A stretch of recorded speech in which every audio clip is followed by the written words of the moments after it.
Simbora! Mitos e lendas que mentem pra você.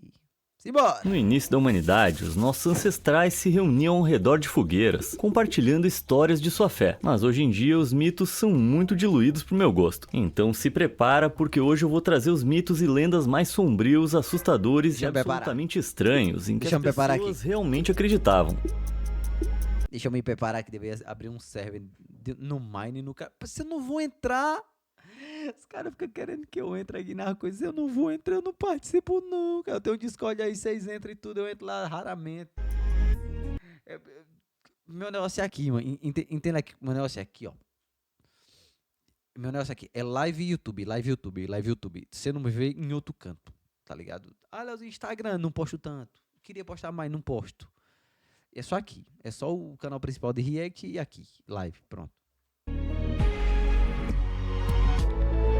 Uou! De novo! Ah! Lembrei agora.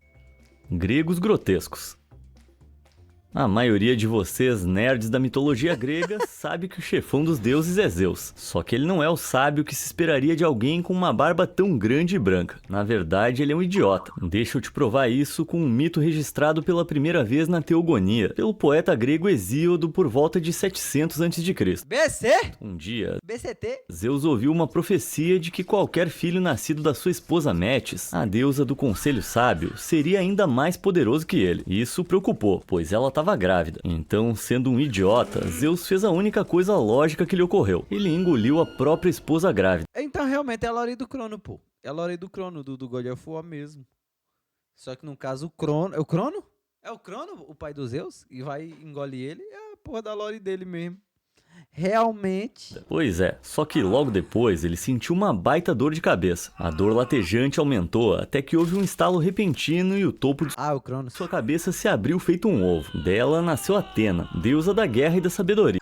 Nem é mais forte que Deus, ou que Zeus. Só que ela não nasceu bebê. Em vez disso, ela já estava totalmente crescida e vestida com uma armadura, pronta para a batalha. Acontece que Metis havia vivido dentro de Zeus e vestido sua filha antes de libertá-la. Apesar de ter quebrado seu crânio, Zeus amou a criança. Afinal, era uma filha. Que moleque desgraçado, o Zeus é muito fresco. E não um filho, e ela se tornou instantaneamente a sua favorita. Oh, que fofo, mas não se deixe enganar. Embora os deuses possam ser estúpidos, eles Zeus é estúpido pra porra. raramente perdoam. Veja o mito de Erisictão. De acordo com a versão do antigo poeta romano Ovídio, ele era um rei pomposo que pouco se importava com os deuses. Ele queria madeira para construir um belo salão de festas para o seu palácio. Então levou seus lenhadores para a floresta, onde encontraram um bosque. Esse lugar era sagrado para Deméter, ou Ceres na mitologia romana, que é a deusa da agricultura e da colheita. Mas isso pouco importava para Erisictão, e ele ordenou que os lenhadores derrubassem um imponente carvalho adornado com coroas de flores. Porra, meu filho é burro. E eram orações dedicadas a Deméter, temendo a ira dos deuses.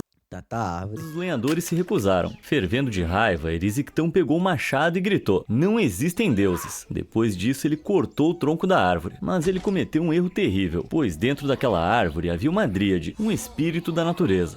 Mamou. E assim que a árvore caiu, ele também se foi. As outras ninfas enlutadas do bosque imploraram a Deméter que desencadeasse uma terrível vingança sobre Erisictão. A deusa ouviu seus apelos lamentosos e obedeceu, invocando o espírito perverso da fome para possuir a barriga do rei ímpio. Fome infinita, né? Na manhã seguinte, Erisictão acordou com uma sensação de roer as entranhas. Então ele comeu, mas a sensação continuou. Ele tentou comer grandes banquetes. Deve ser a pior sensação do mundo, viu? E isso só parecia deixá-lo com mais fome. Ele comeu o suficiente para alimentar uma grande família. E então o suficiente para alimentar uma cidade. Só que nunca ficava satisfeito. Com o tempo, ele esbanjou toda a sua riqueza em comida. E então começou a vender os seus bens, o seu palácio e até a sua própria filha como escrava. Ave Maria. Não demorou muito para que Erisictão Por que ele vendeu os escravos? Era meio até feito churrasco. vivesse em total pobreza e ainda com tanta fome que começou a comer seus próprios membros, até não restar mais nada dele. Tá, isso foi bem sombrio. Será que não tem algo mais romântico? Bom, esse não é o forte da mitologia grega, né? Temos a história de Pan, o fauno com pernas de bode que perseguiu a pobre ninfa Siringe pela floresta, até que ela foi forçada a se transformar em um junco para escapar dele. Oxi. Isso aí não é nada romântico. Oxi. E temos Hades, deus do submundo, que sequestrou Perséfone e a arrastou pro inferno para ser sua esposa. Imagina ter que explicar isso no casamento. Mas há muito tempo, no século V... Mas de boa eles, né? Eles se apaixonam um por outro, a Persephone se apaixona por ele também. O dramaturgo grego Eurípides Mas depois mete um chifão nele, pra ele ficar esperto. contou uma bela história de amor incompreendido. Talvez isso mude sua opinião. O velho rei Astério havia falecido na ilha de Creta sem deixar herdeiros. O jovem Minos, enteado de Astério, queria provar que era apto ao trono. Então ele rezou ao deus do mar Poseidon para enviar um sinal de que ele era o homem certo pro trabalho. Ah, mano, vai ser a parada do boi, né? Vai ser o do boi. Ah, mano, eu detesto essa história, mano. Eu detesto essa história, mano. Em É outra? troca, o deus enviou um belo animal É esse, otário! branco e rompendo das profundezas do mar, o touro cretense. As multidões ficaram atônitas e Minos foi declarado rei. Minos havia prometido a Poseidon que ia sacrificar o touro, devolvendo a criatura divina ao deus. Ai, que desgraça. Mas o rei ficou tão encantado Pô, dá raiva, mano. Isso aqui dá raiva, mano. Cara, é sério, mano. Isso aqui dá muita raiva, bicho. Como é? Ah, confundi com a do touro de aço. É essa, cara! A mulher vai pedir pra fazer, não um touro, né? Vai fazer uma vaca. Fazer a vaca de aço e vai entrar dentro. É essa aqui, mano. Pô, como é que pode, mano? Essa é da raiva, mano. Como é que tu fala? Ai, por favor, Deus. Por favor, Deus. Me mande um sinal. Me mande um sinal. Poseidon dá um boi pra ele e fala, beleza. O boi é meu. Eu tô dando boi pra vocês. Sacrifiquem esse boi em meu nome. Aí o cara fala, não. Vou sacrificar outro boi pra Poseidon. Cara, ele deu o boi é dele, meu irmão. Falou aí, ó. Toma, sacrifica aí pra abençoar vocês. Fez a boa. Ele fez a boa, coisa que ele nunca fez. Inclusive, ele comeu a medusa lá, sexo surpresa. que sacrificou um Aqui ele fez a boa. touro diferente no seu lugar. Poseidon ficou furioso, mas sabia exatamente como se vingar. Ele amaldiçoou Pasífae, a esposa de Minos. Quem paga é a mulher do caba. E lá no fundo, de repente, Pasífae começou a ter sentimentos pelo touro cretense e se apaixonou perdidamente por ele. Ela queria tanto estar com o touro que mandou construir uma vaca oca de madeira de madeira. para ela e se escondeu dentro até que o touro Bicho, como é que os cabas criam a porra de uma história dessa, mano? cretense ficasse um pouco animado. Depois disso, Pasífae engravidou e deu à luz a um híbrido monstruoso de O Minotauro. vaca e humano, com um apetite insaciável por carne humana, o Minotauro. Aí, você não sabia não como era a história do Minotauro, não? Tá vendo? A criança era no Ceará, que o Poseidon é o deus do mar, né? E de acordo com você, já que não tem água, então não faz nem sentido ser aqui. Falei que a mitologia grega podia ser romântica. Para você nunca mais perder vídeos aqui do canal, clique nos botões de curtir e inscrever-se. Assim você Que miséria, conhecia não essa história, não? vai ficar sempre por dentro de vários assuntos e não vai ser punido por nenhum deus. Tem outro também, que os Zeus viram um cisne e pega a mulher. Quem é, Bruno? O nome do menino que nasce. Como é o nome do filho, que eu não lembro? Não é o Hércules não, né? Ou as pessoas vão achar que você é um nerd. Tanto faz. A falsa noiva. Thor, o deus nórdico do trovão, remonta à Escandinávia da era viking, por volta de 790 a 1050 Calma, deixa eu pesquisar aqui pra nós ficar sabendo aqui. Como é o nome? Como é o nome?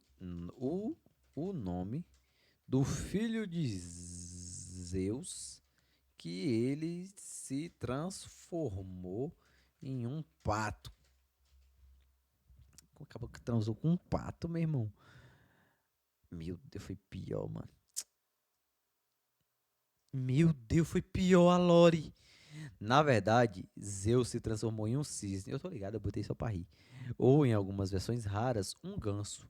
Para se aproximar de Leda, uma rainha mortal de Esparta. Dessa união com Zeus disfarçado de cisne. Olha essa parte. Leda botou um ovo.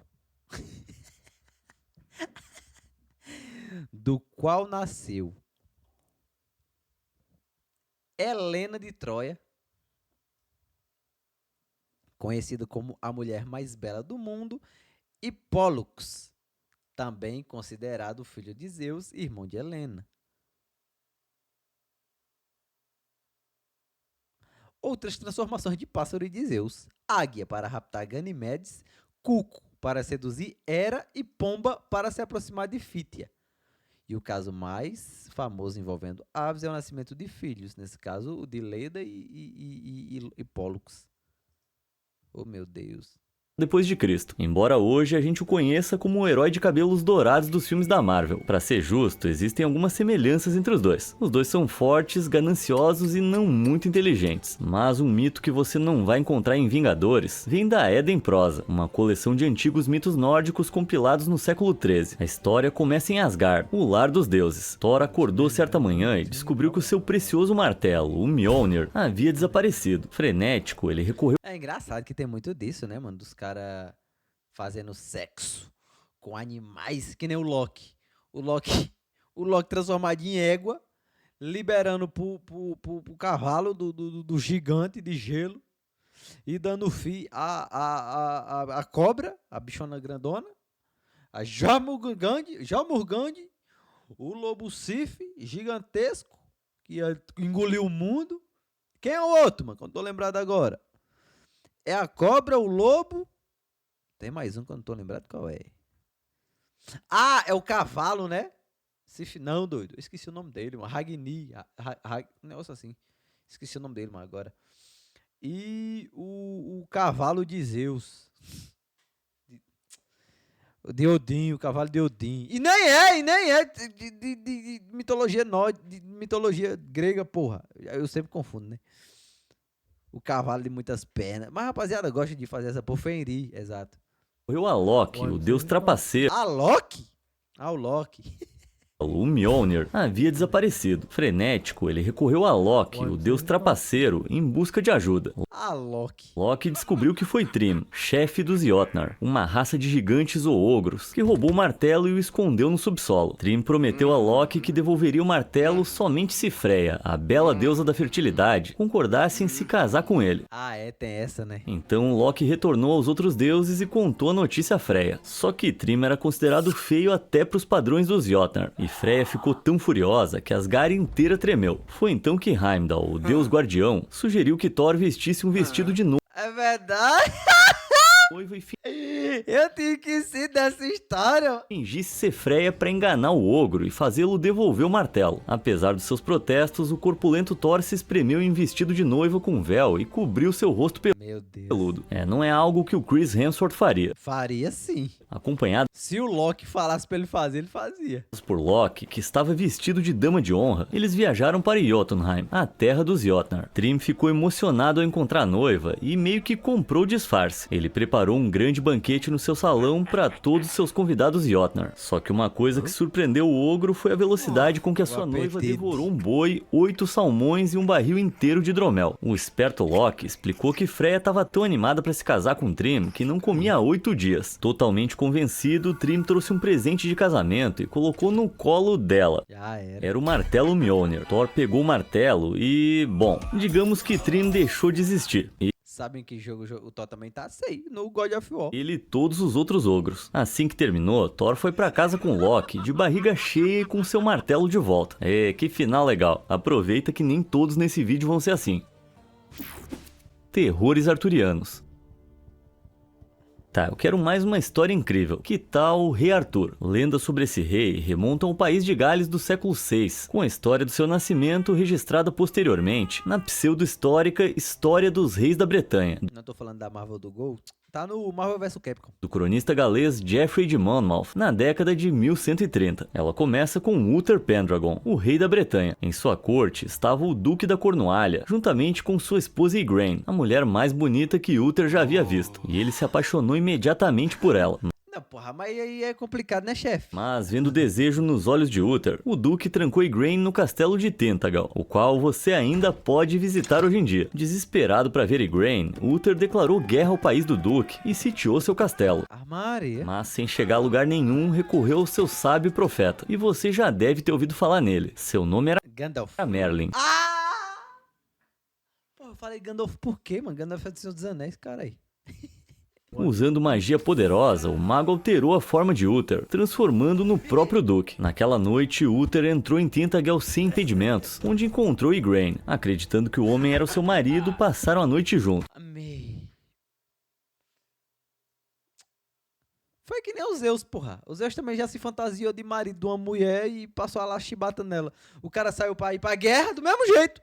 O cara saiu pra ir pra guerra, ele se fantasiou dele e pegou ela. Espera aí, então quer dizer que Merlin ajudou Uther E daí nasceu Hércules. Ah, é essa do Hércules, né? a enganar e abusar de uma mulher. E eu achava que ele era um mago velhinho excêntrico. Tá mais pra um pervertido. A noite que passaram juntos resultou no nascimento de um garoto, Arthur. Mas Igraine não pôde desfrutar dele por muito tempo. Em troca de ajudar Uther com seu plano repugnante, Merlin exigiu Arthur como pagamento e o arrancou dos braços da mãe. Mas o que é que a mãe teve a ver com isso? Fila de uma gaita, meu irmão. Que coisa horrível. Mas será que as coisas melhoraram pra Arthur depois que ele cresceu? Cara, que porra de história é essa?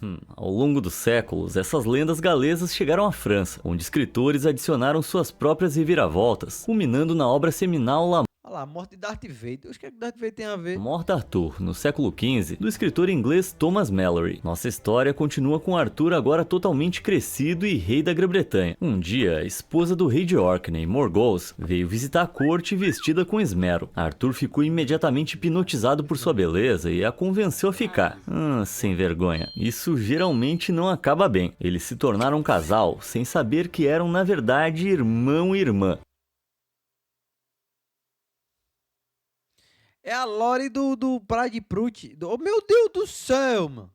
Do irmão dele, mano. Nossa, eu não lembro desse tipo de coisa na Disney. Acontece que Morgause era filha do Duque da Cornualha e da mãe de Arthur, Igraine, o que a tornava meia-irmã dele. Enquanto Arthur estava deitado ao lado de Morgause após a sua primeira noite juntos, seus sonhos foram preenchidos com visões sombrias de bestas místicas aterrorizando suas terras. Quando acordou, ele decidiu falar com Merlin. O mago denunciou o pecado de Arthur e previu que Morgause daria luz a uma criança que traria sua ruína. Então Arthur ordenou que todos os bebês nascidos no primeiro... É verdade, né? A Lore do Star Wars mesmo, porra.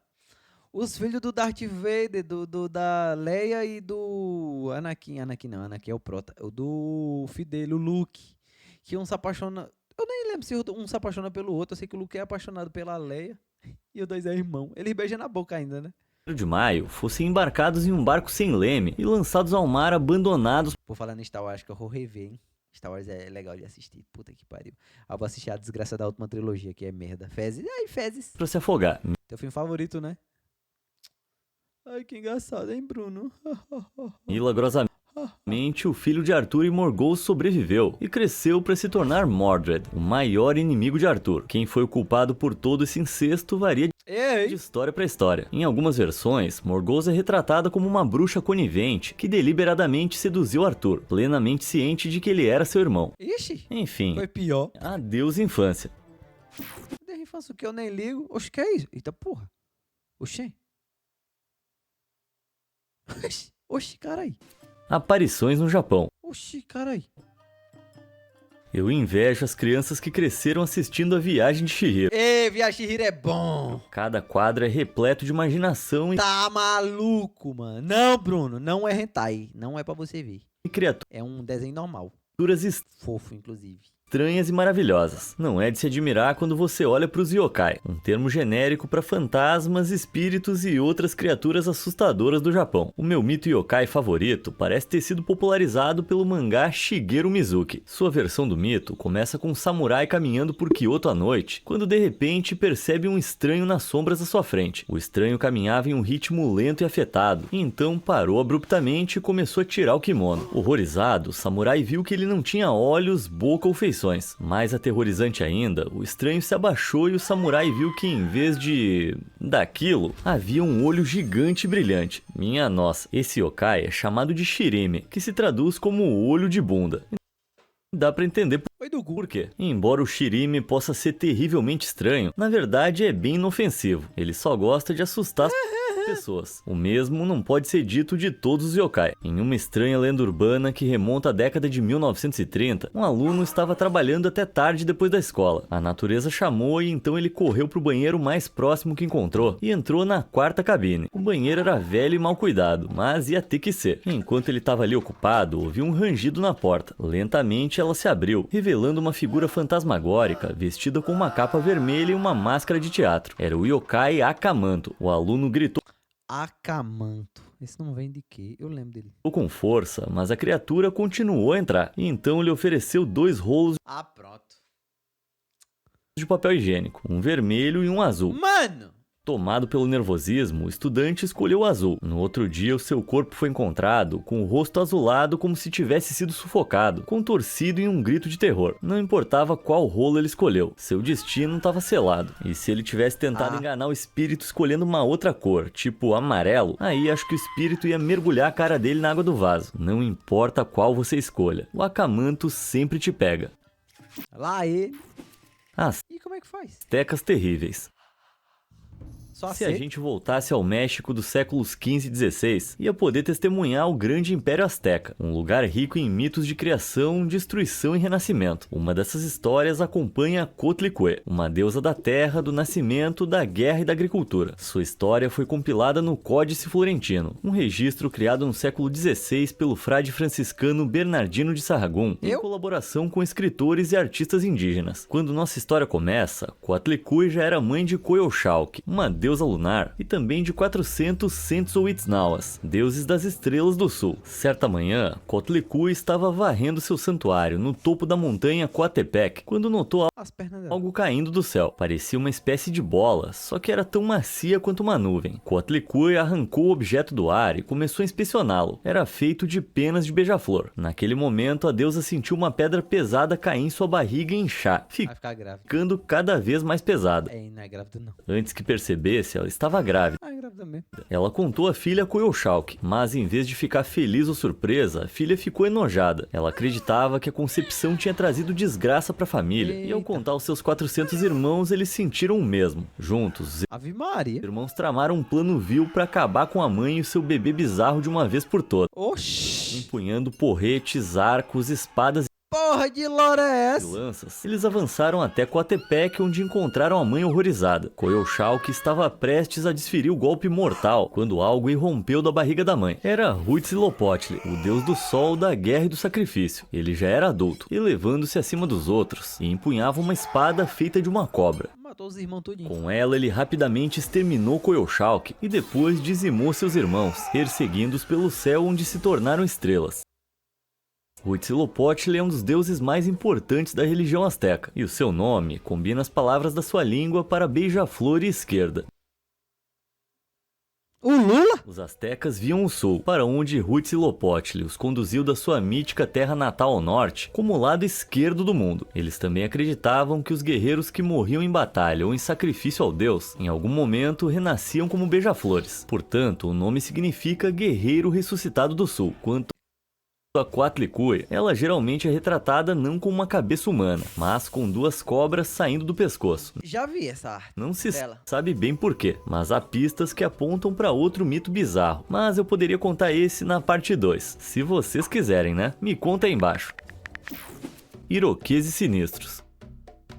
Do México um pouquinho mais para cima, onde encontramos a Confederação Iroquesa, uma união de 6 tribos nativas americanas que outrora vagavam pelo norte do estado de Nova York. Uma história verdadeiramente assustadora do folclore iroquês conta a história de uma traição perversa e das consequências terríveis que se seguiram. Há muito tempo, uma tribo sem nome foi apanhada por uma fome sem fim. A terra era árida, os pássaros haviam abandonado os céus e os peixes haviam fugido dos rios. Diante da fome, os jovens da tribo decidiram que iam precisar migrar para sobreviver, mas os anciãos os recusaram categoricamente. Eles acreditavam que a fome era um castigo divino e insistiam que a tribo permanecesse e se redimisse de qualquer pecado que tivesse cometido. Já era só aceitar. Caralho, que pô, meu filho é burro, é velho, né? Chocados com a teimosia dos anciãos, Foi pior, se os velhos quisessem morrer, eles os Foi fariam esse pior, favor. meu Após esse irmão. ato horrível, os jovens removeram suas cabeças e se prepararam para jogá-las em um lago. Mas Eita, quando estavam prestes porra. a terminar o seu trabalho macabro, um deles se enroscou nos cabelos da cabeça e foi puxado para a água. Das profundezas surgiu um grupo de coisas desinformes e inchadas, que eram mais altas do que homens. Eram os Canoncistontes, cabeças gigantes voadoras com rostos magros e longos cabelos negros. Elas se lançaram sobre os jovens, Canoncistontes. saboreando a sua deliciosa vingança, e aparentemente comem humanos desde então. Ah, porra. Estranhos Foi pior. É, né? Claramente um filme do Junji Ito, pô. eslavos. A maioria dos mitos remonta a milhares de anos, e infelizmente nem todos sobreviveram. Grande parte da mitologia eslava, outrora praticada no norte da Eurásia, foi perdida com a chegada do cristianismo entre os séculos 8 e 13. Felizmente, parte do folclore conseguiu sobreviver, como por exemplo a Kikimora, um espírito doméstico que se esconde Só lembro de The Witch. em cantos escuros como o sótão. À noite, dizia-se que a Kikimora se deitava sobre o peito de uma pessoa, prendendo-a à cama e impossibilitando-a de se mover. Oxi, chegue. O formato Vou lhe bagaçar. da criatura variava. Às vezes, assumia a forma de uma bela mulher. Outras vezes, uma monstruosa mistura de humano e animal. Hoje, as pessoas atribuem a Kikimora a paralisia do sono. Um estado em que você tá acordado, mas não consegue se mover ou falar e sente como se algo porra, pressionasse. mas nunca veio gostosa, Mas não. era o caso naquela Porra, eu te vazar. No meu nunca veio gostosa, não, mano.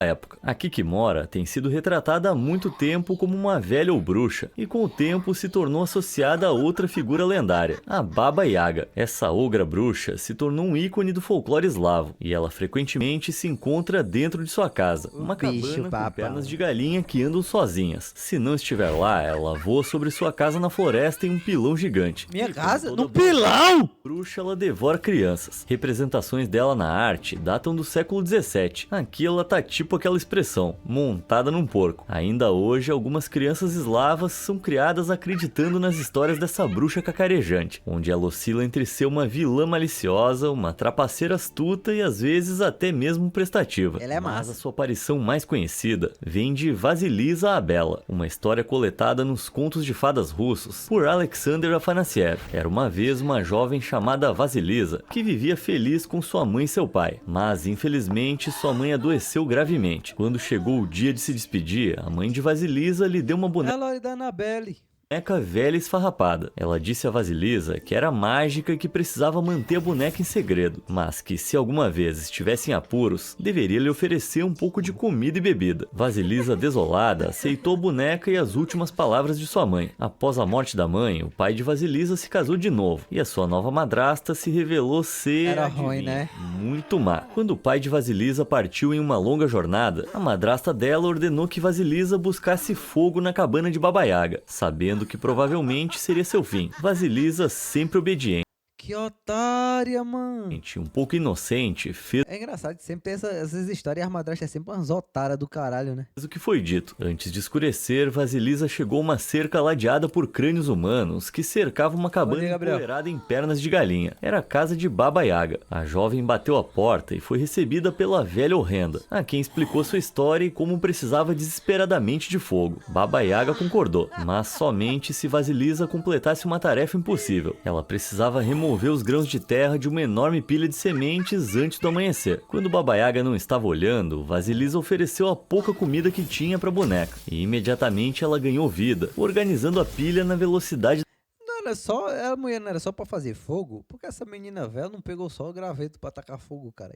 da luz. A manhã chegou e, ao ver as sementes, Baba Yaga gritou furiosa: "Como é que você completou essa tarefa, menina?" "Deve ser a bênção da minha mãe", respondeu Vasilisa de maneira gentil. Com repulsa por qualquer coisa abençoada, Baba Yaga rapidamente lhe entregou uma caveira cheia de fogo e empurrou Vasilisa porta fora. Quando ela voltou para casa, o seu pai e a sua madrasta estavam esperando. Ela ergueu a caveira para mostrar a eles, mas de repente o fogo se alastrou, atingindo sua madrasta e reduzindo as cinzas. Imaginei.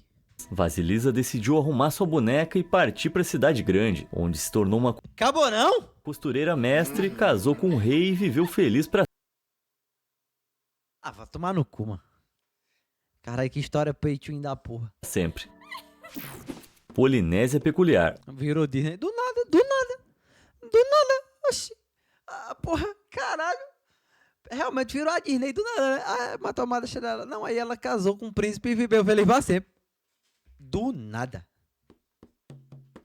Você pode adorar Moana da Disney, Eu gosto. mas tem algumas diferenças entre o filme e a mitologia polinésia na qual ele se baseia. Em primeiro lugar, a Polinésia tem mais de 1000 ilhas, e Fala sério, eu tô cagando. Cada uma delas tem a sua própria versão dos mesmos mitos e lendas. Então o filme é na verdade uma mistura de histórias de todos os lugares. Há uma deusa do mar chamada Moana nos mitos havaianos, mas ela não aparece muito. Em vez disso, vamos analisar Maui, o trapaceiro, e o seu encontro com a deusa da morte Hinenui-Tepo. Nesta lenda maori, recontada na coletânea de 1929, Os Mitos de Maui, o herói homônimo desejava alcançar a imortalidade para toda a humanidade. Para isso, ele precisava desafiar Hinenui-Tepo, então invocou seu pai Irawaki para realizar um feitiço de proteção. Mas enquanto o feitiço era lançado, algo deu errado. Irawaki tentou avisar o filho de que ele havia cometido um erro E aí, Gabriela? que encontrar a deusa. Eita porra! Ah, é por isso que ele quer, rapaz! É por isso que ele quer, agora faz sentido. Ah, bom. Ah, por favor, me dê também. Traria sua destruição, mas ele não deu ouvidos. Acompanhado por seus 5 amigos, Maui viajou para o submundo e encontrou Hinenui-Tepo, uma giganta com olhos brilhantes e cabelos de algas marinhas, que estava dormindo de costas. Agora, para alcançar a imortalidade, Maui precisava... como é que eu vou dizer? Sexo, provavelmente é sexo. Completar um nascimento reverso e sair pela boca da deusa. Ele tem que entrar na vagina dela, mano, e tá pega. Mal sabia ele que a deusa tinha uma característica bem única. Não lavava o Chebil. Se você já assistiu aquele filme Teeth, vai entender o que eu tô falando. Ele não... rapaz... Enquanto Maui tentava Tinha dente no Chebil, né? essa tarefa bizarra, seus amigos não conseguiam conter o riso diante da visão ridícula. Isso comoveu a deusa, e feito um inseto preso em uma armadilha para moscas, ela tirou a vida de Maui. Foi pior. Bom, acho que já dá pra ter uma ideia do que a Disney vai fazer com ele nas sequências. Né, eu quero ver no live action. Eu quero ver o The Rock entrar dentro de um Chebil de uma mulher gigante e sair. Aí eu quero ver. Sim, que é isso? E a Lore do Maui é essa? Acabou a Lore do Maui? Como é que ele... Oxi! A lenda Yongo. Na mitologia aborígene, tudo começou no Ela trancou o Chebil e matou ele. Templo do Sonho, uma era mítica em que tudo foi criado pelos ancestrais aborígenes, que são tipo figuras divinas. Para Oxi, que eu baguei. o povo Yongo do Entraria, Léo? Entrava nada. norte da Rapaz. Austrália, existe Morreu de Chebil.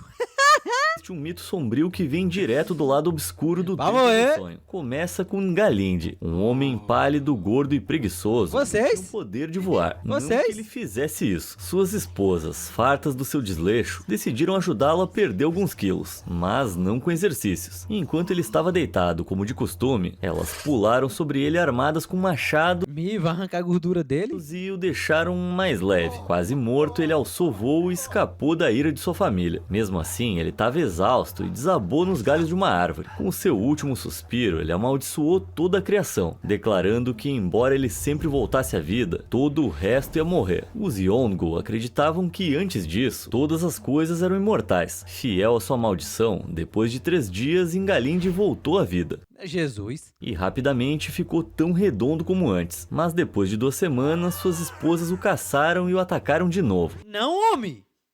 Ave Maria, o cara tá preso no tempo com as esposas querendo emagrecer ele. Dando início ao ciclo mais uma vez. Tá, mas alguém consegue adivinhar o significado por trás dessa história? Ah, essas esposas desse maluco é muito otário, a ReZero. São as fases da lua. Ngalinde começou como uma grande lua cheia redonda, então mingou com o tempo, desapareceu como uma lua nova e voltou à vida para repetir o processo. Ai, te fudei. Eu tenho comido muita porcaria ultimamente. Maconha do diabo. Espero que a minha esposa não venha me atacar com machado. E chegamos ao fim das nossas lendas. Qual foi a sua história favorita? Ou melhor, qual foi a sua menos favorita? Me conta nos comentários e obrigado por assistir. Rapaz, o pior é que o título desse vídeo não faz sentido não, que é mitos e lendas que mentem pra você. A maioria dos mitos e lendas que eu conhecia sempre foi isso aí. Não entendi, não. Acabou-se.